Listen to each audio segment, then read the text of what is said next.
বাচ্চাকে কিসমিস খাওয়ালে কি হয় জানলে আপনি অবাক হয়ে যাবেন। আমরা অনেক সময় সন্তানদেরকে চিপস খাওয়াই, তারপরে প্যাকেটজাত খাবার খাওয়াই।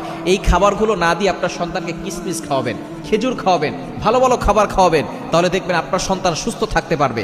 আমরা অনেক সময় বুঝে উঠতে পারি না যে সন্তানকে কি খাওয়াবো।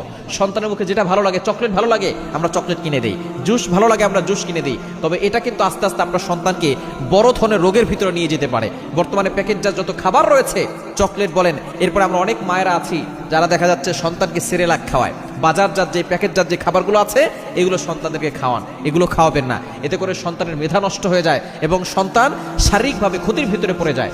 সন্তানকে আপনি নিয়মিত কিসমিস খাওয়াবেন। যদি আপনি সন্তানের নিয়মিত কিসমিস খাওয়াতে পারেন, এক নম্বর হচ্ছে যদি সন্তানের রক্ত শূন্যতা থাকে সেটা দূর হয়ে যাবে, রক্ত শূন্যতা থাকবে না। কিসমিস শরীরের জন্য খুবই উপকারী একটা খাবার। এই খাবারটা যদি আপনার সন্তানকে খাওয়ান, দেখবেন আপনার সন্তানের রক্ত শূন্যতা দূর হয়ে যাবে। দ্বিতীয় নাম্বার হচ্ছে আপনার সন্তানের হাড় মজবুত হবে, দাঁত মজবুত হবে। আমরা সন্তানদেরকে শক্তিশালী বানাতে চাই, সন্তানদেরকে আমরা ফার্মের মুরগি বানাতে চাই না। এজন্য সন্তানদেরকে কিসমিস খাওয়াবেন, খেজুর খাওয়াবেন, ভালো ভালো খাবার খাওয়াবেন, বাইরের খাবার খাওয়াবেন না। দেখবেন আপনার সন্তান সুস্থ থাকবে।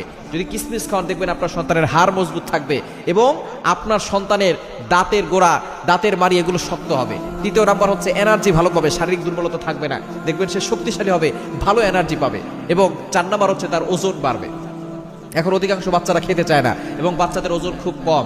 এজন্য যদি আপনি কিসমিস খাওয়ান, দেখবেন আপনার বাচ্চার ওজন বেড়ে যাবে। এবং 5 নাম্বার হচ্ছে খুবই গুরুত্বপূর্ণ, এটা হচ্ছে আপনার সন্তানের রোগ প্রতিরোধ ক্ষমতা বেড়ে যাবে। কেননা কিসমিসের ভিতরে কিন্তু ফাইবার রয়েছে, এটার ভিতরে ক্যালসিয়াম রয়েছে, পটাশিয়াম রয়েছে। সুতরাং এই খাবারটা যদি আপনার সন্তানে খাওয়ান, দেখবেন আপনার সন্তান সব দিক দিয়ে ভালো থাকবে।